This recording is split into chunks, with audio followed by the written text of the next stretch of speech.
Hello दोस्तों, स्वागत है आपका हमारे YouTube चैनल पे। दोस्तों, अगर आप नए हैं तो मैं बता दूं कि मैं इस चैनल पे आपको मैथ और रीजनिंग के सारे टॉपिक करवाता हूं। तो दोस्तों, मैं अभी करवा रहा हूं दिशा निर्देश डायरेक्शन टेस्ट वाली क्लास। तो मैंने 2 क्लास अपलोड कर रखी है। आज हमारी तीसरी क्लास है और आज हम कुछ नए टॉपिक के बारे में बात करते हैं। यदि आप नए हैं तो इस चैनल को सब्सक्राइब कीजिए और अपने दोस्तों में ज़्यादा से ज़्यादा शेयर कीजिए। तो दोस्तों, आज हम बात करेंगे रेलगाड़ी वाले क्वेश्चंस। तो दोस्तों, रेलगाड़ी वाले क्वेश्चंस करने से पहले आपको ये ध्यान रखना है कि रेलगाड़ी जिस दिशा में जाती है उसका धुआं उसके विपरीत दिशा में जाएगा। रेलगाड़ी जिस दिशा में जाती है उसका धुआं विपरीत दिशा में जाएगा। और एक चीज आपको ध्यान रखनी है कि यदि रेलगाड़ी उत्तर दिशा में जा रही है तो इसका धुआं है वो दक्षिण दिशा में जाएगा। यदि रेलगाड़ी पूर्व दिशा में जा रही है तो इसका धुआं पश्चिम दिशा में जाएगा। यदि रेलगाड़ी उत्तर पूर्व दिशा में जा रही है तो इसका जो धुआं है वो दक्षिण पश्चिम दिशा में जाएगा। कहने का मतलब रेलगाड़ी का धुआं इसकी विपरीत दिशा में जाएगा। तो चलिए हम शुरू करते हैं आज के हमारे कुछ इंपॉर्टेंट क्वेश्चंस। तो आज का हमारा पहला जो क्वेश्चन है वो है, एक रेलगाड़ी पूर्व से पश्चिम की ओर जा रही है। एक रेलगाड़ी पूर्व से पश्चिम की ओर जा रही है। ये हमारा पश्चिम है, ये हमारा पूर्व है। ठीक है। तथा हवा उत्तर से दक्षिण की ओर जा रही है। देखिए, ये ट्रेन है, ये इसका धुआं है। ठीक है। लेकिन जो हवा है, ये धुआं इस तरफ जाएगा, लेकिन जो हवा है वो किस तरफ जा रही है? उत्तर से दक्षिण की ओर। तो पहले तो धुआं इस तरफ जाएगा, लेकिन हवा उत्तर से दक्षिण की ओर होने के कारण इसका जो धुआं है वो किस तरफ जाएगा? दक्षिण पूर्व दिशा की ओर इसका धुआं जाएगा। कैसे? तो देखिए, मैं आपको थोड़ा और बड़ा करके समझा देता हूं।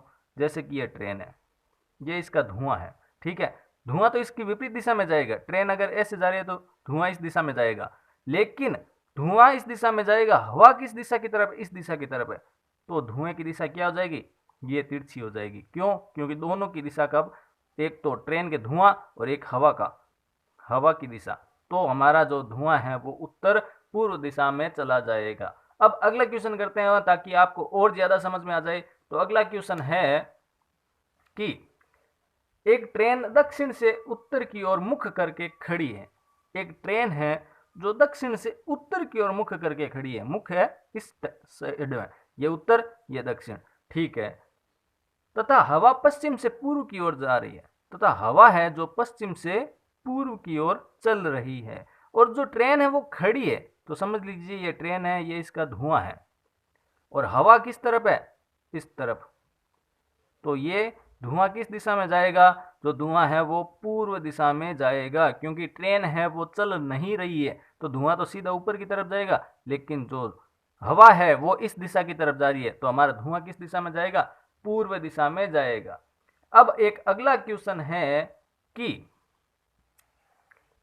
एक इलेक्ट्रिक ट्रेन पूर्व दिशा से पश्चिम की ओर जा रही है तथा हवा दक्षिण से उत्तर की ओर चल रही है। तो बताओ ट्रेन का धुआं किस दिशा में जाएगा? तो ऐसे क्वेश्चनों में आपको ध्यान रखना है कि ट्रेन कैसी है? इलेक्ट्रिक ट्रेन है, और इलेक्ट्रिक ट्रेन कभी धुआं नहीं देती है। तो धुआं किसी भी दिशा में नहीं जाएगा, क्योंकि धुआं निकलेगा ही नहीं। तो अब मैंने ट्रेन से संबंधित 3 क्वेश्चन करवा दिए। एक तो आपको ध्यान रखना है कि धुआं ट्रेन के विपरीत दिशा में जाएगा। साथ ही साथ में आपको यह भी देखना है कि हवा किस दिशा में चल रही है। यदि धुआं इस दिशा में जा रहा है, समझ लो, और हवा इस दिशा में है, तो दोनों दिशाओं का फर्क होगा, और दोनों के बीच में जो दिशा होगी, धुआं इस दिशा में जाएगा। ठीक है। अब देखिए, एक क्वेश्चन और आपको इंपॉर्टेंट क्वेश्चन करवाता हूं। और वो क्वेश्चन ये है कि प्रातःकाल सोहन व मोहन बगीचे में एक दूसरे के आमने सामने आ रहे थे। ठीक है। मोहन और सोहन प्रातःकाल प्रातःकाल, ठीक है, एक दूसरे के आमने सामने आ रहे थे। सोहन ने देखा कि, ये मान लेते हैं सोहन है, ये है मोहन। सोहन ने देखा कि मोहन की परछाई मोहन के दाहिने ओर पड़ रही है। मोहन की परछाई है जो मोहन के दाहिने ओर पड़ रही है। मोहन का दाहिना किस तरफ होगा? अब देखिए, मोहन का दाहिना इस तरफ मुंह है, तो मोहन का दाहिना इस तरफ होगा। कि मोहन की जो परछाई है वो मोहन के दाहिने ओर पड़ रही है। अब आपको पता होना चाहिए प्रातःकाल सूर्य किस दिशा में होता है? सूर्य पूर्व दिशा में होगा। परछाई इस साइड में, तो इस साइड में सूर्य होगा, ये हमें ध्यान रखना है। प्रातःकाल की बात है, तो प्रातःकाल सूर्य किस दिशा में होता है? पूर्व, तो इस दिशा में क्या है? पूर्व। इस दिशा में क्या है? पश्चिम। ठीक है, पूर्व के लेफ्ट में क्या होता है? उत्तर, और उत्तर के राइट में क्या होता है? पूर्व। तो उत्तर के सामने दक्षिण दिशा हो गई। तो देखिए, अब ये कह रहा है कि मोहन का मुख किस दिशा में? मोहन का मुख है वो किस दिशा में? मोहन का मुख है जो दक्षिण दिशा में। देखिए, मोहन का मुख या मोहन किस दिशा में जा रहा है, एक ही बात है, दक्षिण दिशा में जा रहा है, या मोहन का मुख दक्षिण की दिशा की तरफ है। तो ये कह रहा है कि एक बार वापस समझ लीजिए कि प्रातः काल की बात है, मोहन और सोहन एक दूसरे के आमने सामने आ रहे थे। सोहन ने देखा कि मोहन की जो परछाई है वो मोहन के दाहिने ओर है, दाहिने ओर यानी इस तरफ है। तो प्रातःकाल है, सूर्य इस तरफ होगा तभी परछाई इस तरफ होगी। देखिए, ये कोई वस्तु है, यहाँ पे आप मोमबत्ती जलाओगे, समझ लीजिए, तो इसकी परछाई किस साइड होगी? इस साइड होगी। तो सूर्य इधर है तो परछाई ये वस्तु हो गई, समझ लीजिए, मोहन है एक वस्तु मान लीजिए, तो परछाई इस साइड हो गई। तो कहने का मतलब है इधर पूर्व है, ये देखिए मैंने आपको करवाया था, उत्तर दक्षिण पूर्व और पश्चिम, उत्तर दक्षिण पूर्व और पश्चिम। तो यहाँ पे ये पूर्व है, तो पूर्व के लेफ्ट में क्या होगा? उत्तर, पश्चिम ये दक्षिण। ठीक है, तो अब देखिए हम अगला क्वेश्चन कुछ और टाइप के करते हैं। अब दोस्तों हम करेंगे दक्षिणावृत्त और वामवृत्त वाले क्वेश्चन, या दाईं ओर या बाईं ओर मुड़ने वाले डिग्री वाले क्वेश्चन।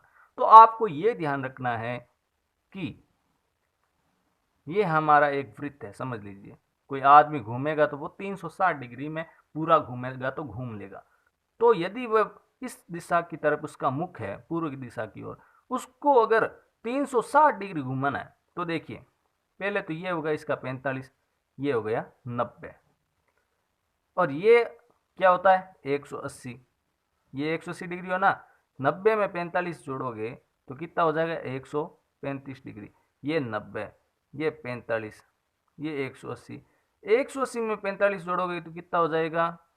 180 में 45 जोड़ोगे तो 225 डिग्री, और ये अपना कितना हो जाएगा? 270 डिग्री। ये कितना हो जाएगा? 270 में अगर 45 जोड़ोगे आप 315 डिग्री, और ये 45 और जोड़ दोगे तो कितना हो जाएगा? पूरा वापस 360 डिग्री, यहाँ से यहाँ तक वापस आ जाएगा तो 360 डिग्री हो जाएगा। ये क्लॉकवाइज घूम रहा है, यानी कि कैसे? इस दिशा की ओर घूम रहा है, तो कहने का मतलब है दक्षिणावृत्त घूम रहा है इस साइड में, क्लॉकवाइज यानी जैसे घड़ी घूम रही है वैसे। ठीक है, अब मान लो इसका मुख सेम वैसे ही पूर्व की ओर है, और हमें इसको वापस वृत्त की ओर घुमाना है, लेकिन अब हम क्या घुमाएंगे? वाम वृत्त या बाईं ओर। तो देखिए अब कैसे घूमेगा? उल्टी साइड में घूमेगा। तो ये इसका 45, ये इसका 90, फिर ये 180, ये 270, ये 360, वापस इस साइड में घूमेगा, ये ऐसे घूमेगा। और ये कैसे घूम रहा था? ऐसे घूम रहा था। ये आपको ध्यान रखना है। और बाईं ओर या दाईं ओर घूमने का मतलब 90 डिग्री है। यदि बाईं ओर घूम रहा है तो 90 डिग्री घूम रहा है बाईं ओर, और दाईं ओर घूम रहा है तो कहने का मतलब दाईं ओर 90 डिग्री घूम रहा है। तो चलिए हम क्वेश्चन करेंगे ताकि हमें ज़्यादा अच्छे से समझ में आ जाए। तो देखिए क्वेश्चन हमारा है कि राम पूर्व की ओर मुख करके खड़ा है, वह बाईं ओर 45 डिग्री, फिर दाईं 135 डिग्री के कोण पर, फिर बाईं 225 डिग्री के कोण पर, अंत में दाईं ओर मुड़ता है। तो बताओ अब उसका मुख किस दिशा में होगा?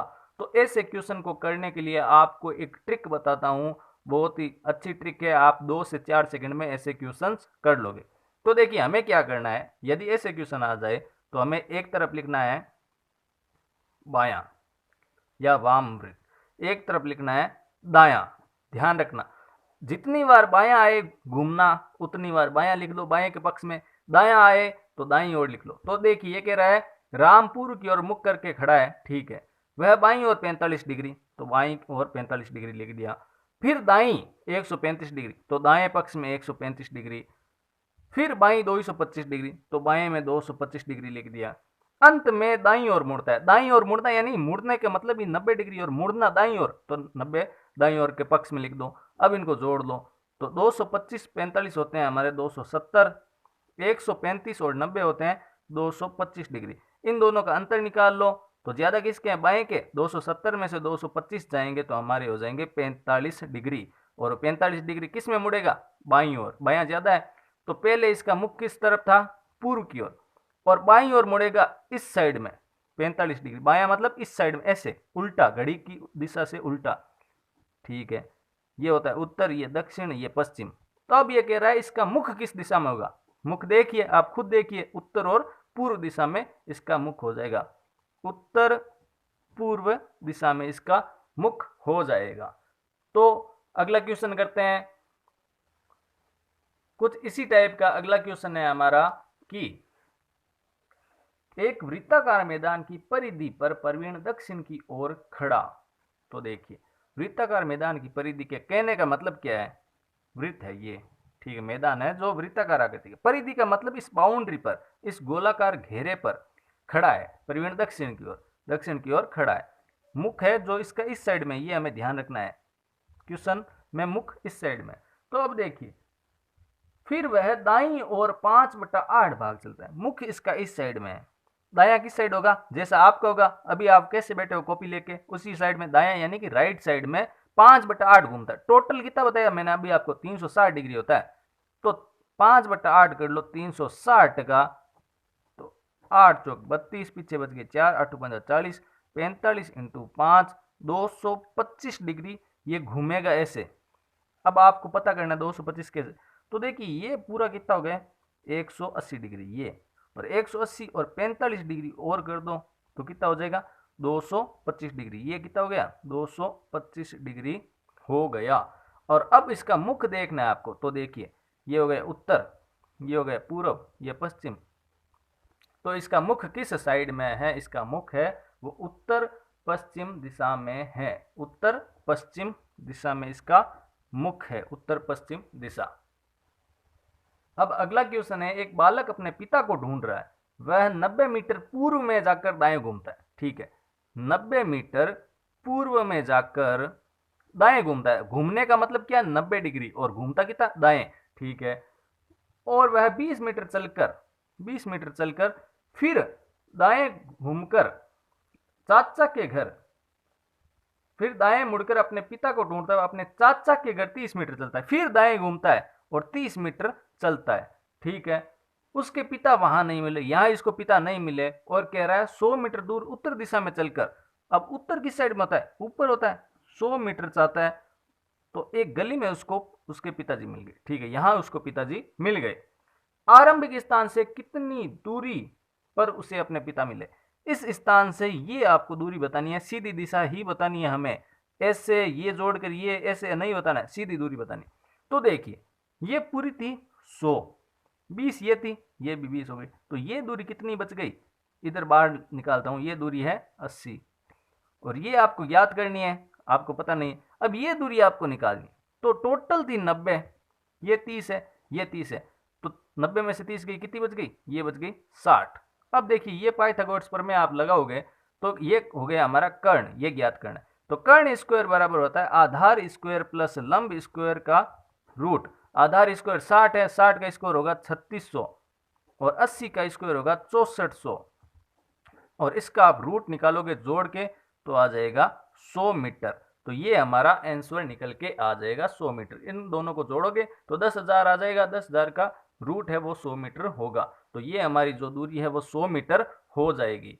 ठीक है, तो दोस्तों यदि आपको ये वीडियो अच्छे लगते हैं, मेरा चैनल आपको, मेरा पढ़ाई हुआ आपको अच्छा लगता है, तो इस चैनल को सब्सक्राइब कीजिए और अपने दोस्तों में शेयर कीजिए। यदि आप नए हैं तो सब्सक्राइब कीजिए और बताइए कि आपको किस टॉपिक पे वीडियो चाहिए। मैं इस चैनल पे आपको मैथ और रीजनिंग से जुड़े सारे टॉपिक क्लियर करवाऊंगा, वो भी आसान भाषा में। तो अभी के लिए इतना ही। Thank you, take care.